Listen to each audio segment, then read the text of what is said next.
if you really want to get into it. I mean, we can get into it. So it all started back in 2000.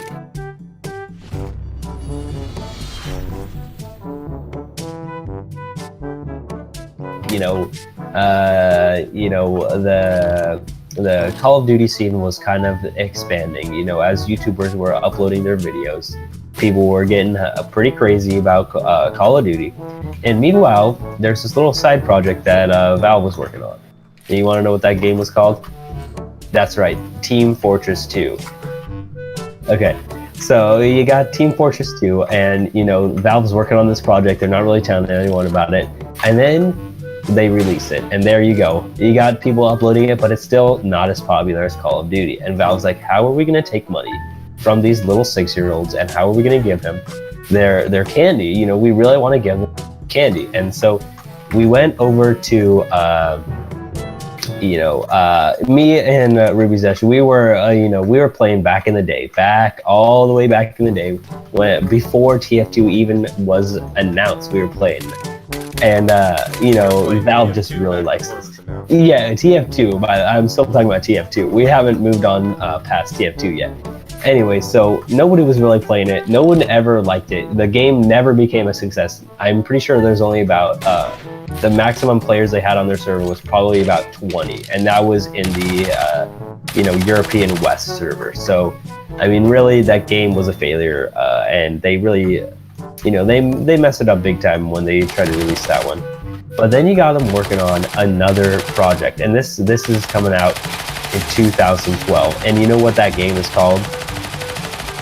That's right, it's called Steam. Steam Source. Steam Game 1. Steam_Game1, a game that was so unsuccessful, they've removed it from the Steam market. You can't even search that up if you wanted to. You can't find it. That up. It honestly, if you go, you know how each Steam game has its own little custom URL. That one is steampowered.com/game/1. And now with like the games that are coming out, the VR games, they're up in the hundreds of thousands. They're steampowered.com/game/69, 420. Those kinds of numbers are what they're coming out with now.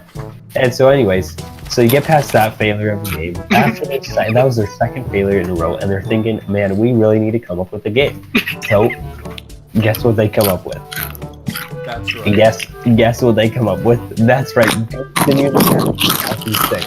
what did you say? I couldn't hear you. I said Goat Simulator 2006. And that was really a game that transformed Steam. And that really got people thinking, what is PC gaming? What is my life? What am I doing with my life? And why haven't I been playing PC games? And so at that point, Valve's like, okay, we got moderate success, but we're looking to push our bounds further. We're looking to get more people playing our game, more people signing on to Valve, emailing Gabe Newell at valvesoftware.com. We're looking to just, get more support in our fan base. And guess what? They came out with a game that would rival Call of Duty for years. And you know what game I'm thinking of? That's right, you guessed it. That's right, you guessed it. The long-awaited game.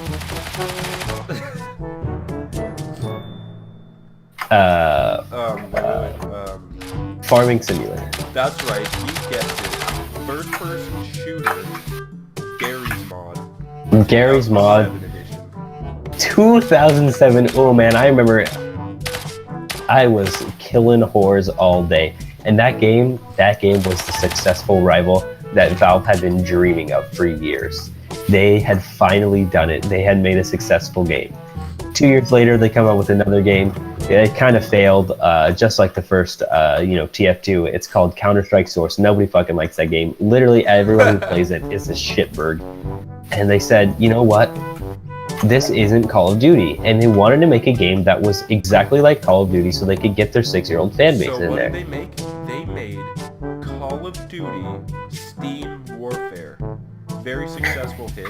So 2009, 2 years Sold only in Japan though. They couldn't bring it over to the shores of America. Somehow it violated some FDA license approval, so they couldn't get it into America. But if you ask any Japanese person, they will tell you their best game that they've ever played in their life. Weeaboo, they claim to have played it, even though they can't.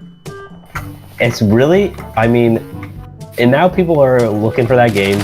They're going on, virtual private networks, VPNs, and they're trying to download that game from other sources other than Valve, and they're getting their computers hacked, banned, and people are really, they're taking advantage of these poor nerds that are just trying to play a Japanese-only game.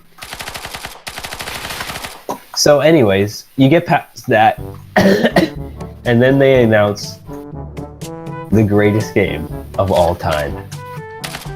That's right. You guessed it, folks. Star Wars Battlefront Steam 12. And that game was more than the success they deserved for all their hard work. They really, I mean, they outshadowed all of their competition. And yes, that is a phrase, they outshadowed their competition. I've definitely said that before and been correct. So let me just tell you now, that's where it ends. That's the story, that's how it ends. And that's really all you need to know about why we named the thing Sneaky Beaky. It's one of them Sneaky and the other one's Beaky, and that's the full lore behind it.